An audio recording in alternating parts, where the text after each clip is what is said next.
When true silence enters a life, it does not ask for permission. It settles into the corners of a room and the crevices of the mind, bringing with it a weight most modern people find unbearable.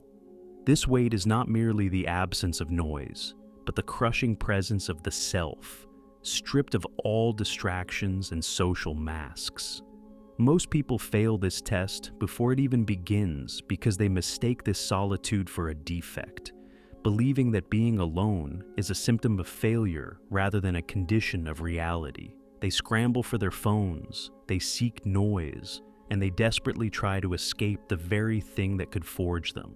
But there is another way to view this isolation, a perspective that transforms the crushing weight of loneliness into a weapon of immense psychological power. In the year 1645, the legendary swordsman Miyamoto Musashi retreated to a cave called Rei-Gando to await his death. He did not seek comfort, company, or validation from the world he was leaving behind. Instead, he sought to distill a lifetime of combat and philosophy into a final testament. 7 days before his death, he wrote the Dukkha, or The Way of Walking Alone, a short text containing 21 precepts of ironclad self-reliance. This was not a guide on how to be lonely, but a manual on how to be sovereign. It outlined a state of mind where the validation of others became irrelevant, and where the solitary path was recognized not as a punishment, but as the only true path there is. Today we will explore this transformation through the story of Ren. Ren is not a samurai from the feudal era, but a man existing in the modern void, someone who has done everything right by societal standards, yet finds himself standing in the wreckage of a life that feels hollow. He faces the same silence that Musashi faced in the cave, but without the tools to navigate it. By applying the principles of the Dukkha and the Zen concept of sunyata, or emptiness, we will see how Ren moves from a state of desperate loneliness to one of fudoshin, an immovable mind. It is a story about the transition from needing the world to merely witnessing it, and the immense strength found in the capacity to walk alone. Ren's isolation did not begin with a dramatic event, but with a slow erosion of connection that left him stranded in his own life. After a relocation for work and the dissolution of a long-term relationship, he found himself returning night after night to an apartment that felt less like a home and more like a waiting room. In the beginning, the silence was aggressive.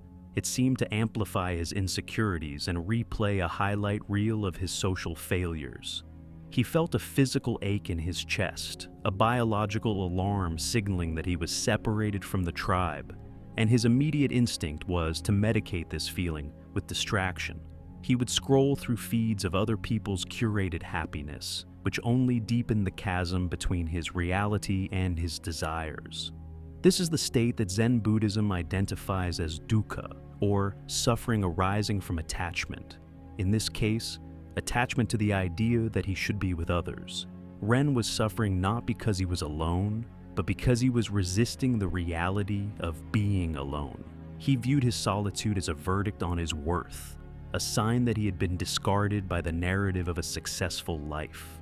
The modern world reinforces this, selling the idea that constant connectivity is the baseline for mental health, and that silence is a pathology to be cured. But Musashi's philosophy suggests that this discomfort is not a problem to be solved, but a fire to be sat within until it burns away the need for external validation. One evening, after weeks of this low-level despair, Ren realized that his strategy of escape was failing. The noise he pumped into his ears was no longer drowning out the silence. It was merely overlaying it with anxiety. He realized that he was waiting for a rescue that was not coming, and that the only way out was to go deeper into the discomfort. He decided to stop fighting the room. He turned off the devices, sat in the center of his living room, and allowed the silence to press against him with its full weight. This was his first step toward the Dukkha, the realization that before one can walk alone, one must first be able to sit with oneself without flinching. The first precept of Musashi's Dukkha is perhaps the most difficult. Accept everything just the way it is. For Ren, this did not mean resignation or giving up on the possibility of future connection. It meant a total surrender to the facts of the present moment. He had to accept that, right now, he was alone. He had to accept that his previous life was gone and that no amount of wishing would bring it back. This is a shift from a passive state of victimhood to an active state of acknowledgement. By refusing to argue with reality, he reclaimed the energy he had been wasting on frustration and self-pity. In the days that followed, Ren began to treat his solitude not as an affliction, but as a neutral set of circumstances to be managed with precision. He stopped looking at his phone for notifications that weren't there. When the wave of loneliness hit him, that sharp pang of needing to share a moment with someone, he did not suppress it, nor did he indulge it. He simply observed it as a physiological event, like a shiver from the cold or a pang of hunger. This is the practical application of the Zen concept of mushin, or no mind, a state where the mind is not fixed on any one emotion, but flows freely, acknowledging pain without becoming the pain. This acceptance transformed his environment. His apartment, once a symbol of his isolation, became a dojo for his discipline. He began to perform small, non-negotiable actions with absolute attention, making his bed, preparing simple meals, reading difficult texts. These were not distractions. They were assertions of order. He realized that if he could not control who was in his life, he could at least control the quality of his own attention. Accept everything just the way it is became a mantra that stripped the emotional narrative away from his situation, leaving only the raw data of his existence. And in that raw data, he found he was not fragile. He was simply solitary. Musashi's third precept warns, "Be detached from desire your whole life long." This is often misunderstood as becoming robotic or unfeeling, but in the context of loneliness, it is a surgical intervention for the soul. Ren realized that his suffering was fueled by a specific desire, the desire to be understood and validated by others. He was walking through the world with a beggar's bowl, hoping someone would drop a coin of attention into it. This dependency made him weak. It made his internal state contingent on the external world's whims. To cultivate the immovable mind, he had to smash the bowl. He began a practice of emotional fasting. He consciously withdrew from the behaviors that fed his desire for validation.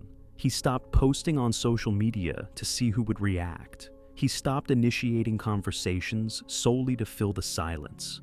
He forced himself to keep his thoughts and small victories to himself, containing his energy rather than dispersing it. At first, this felt like a kind of death, the death of the social ego. He felt invisible, as if he were fading out of existence because no one was witnessing him. But beneath this discomfort, a new sensation began to emerge, a feeling of density and gravity. By containing his desire, Ren discovered that he was accumulating power. The energy he previously leaked in a desperate bid for connection was now available for his own purpose. He found that he could work longer, think deeper, and stand straighter. He realized that the loneliness he had feared was actually just the feeling of his own boundaries becoming solid. He was no longer a porous entity, soaking up the emotions of the room. He was becoming a sealed vessel. This detachment did not make him cold. In fact, when he did interact with others, he was more present than before because he wanted nothing from them. He was no longer using people as a cure for his solitude. Solitude has a way of dredging up the past. Without the noise of the present to distract him, Ren found himself under attack by memories of his failures, relationships he had damaged, opportunities he had squandered, words he wished he could take back. This is the trap that Musashi warned against with the precept, "Do not regret what you have done." Regret is a form of temporal displacement. It is the mind refusing to inhabit the present because it is obsessed with rewriting a history that is already written in stone. For a man walking alone, regret is a heavy pack that slows him down and exhausts his spirit. Ren understood that he could not build a strong future on a foundation of guilt. He had to perform a mental cauterization. When a memory of a past mistake surfaced, instead of replaying the scenario and indulging in the fantasy of what if, he practiced viewing the action as if it had been performed by a different person, a younger, less wise version of himself who no longer existed. He acknowledged the error, extracted the lesson, and then ruthlessly cut the emotional cord. This was not suppression. This was sovereignty over his own timeline. He refused to let the ghost of his past self haunt the house of his present mind. This practice required a brutal kind of honesty. He had to admit that he was the architect of his own isolation in many ways, but he also had to forgive the architect. He realized that regret was just another form of vanity, an insistence that he should have been perfect. By letting go of this vanity, the silence in his apartment changed quality again. It was no longer filled with the echoes of the past. It became clean, empty, and ready for the future. He was learning to live in the eternal now of the samurai, where the only action that matters is the one being taken in this exact breath. The final transformation occurred when Ren internalized the precept: never let yourself be saddened by a separation. This is the understanding that all things, people, places, status, health, are transient. To be saddened by separation is to claim that you own these things in the first place. Ren realized that he owned nothing but his own will and his own integrity. The people who had left his life were not stolen from him. They had simply moved along their own trajectories. This realization broke the last chains of his loneliness. He found that he could walk into a cinema alone, sit in a restaurant alone, or walk through a park alone without a shred of self-consciousness. He was no longer Ren the lonely guy. He was a man on a path, and the path just happened to be wide enough for only one person at that moment. He had transmuted loneliness into solitude, a state of being that is rich, complete, and self-sufficient. He had built an internal citadel that required no external maintenance. The silence that once terrified him was now his greatest ally, a sanctuary where he could think clearly and exist fully. This did not mean he would never connect with others again. In fact, it meant the opposite. By learning to walk alone, he had made himself fit for genuine companionship. He was no longer looking for a crutch. He was looking for an equal. But whether that companionship came or not, he was secure. He had adopted the stance of Musashi, a man who is at home in the void, who finds comfort in the lack of comfort, and who understands that the only person who will walk with him from birth to death is himself. The transition from loneliness to strength is not about hardening your heart to the world. It is about anchoring your heart so deeply within yourself that the currents of the world cannot drag it away.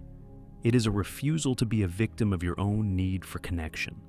When you stop fighting the silence and learn to listen to it, you find that it speaks with a voice of absolute clarity. It tells you who you are when no one is watching. It is a stance you return to again and again until it becomes the way you stand in all things.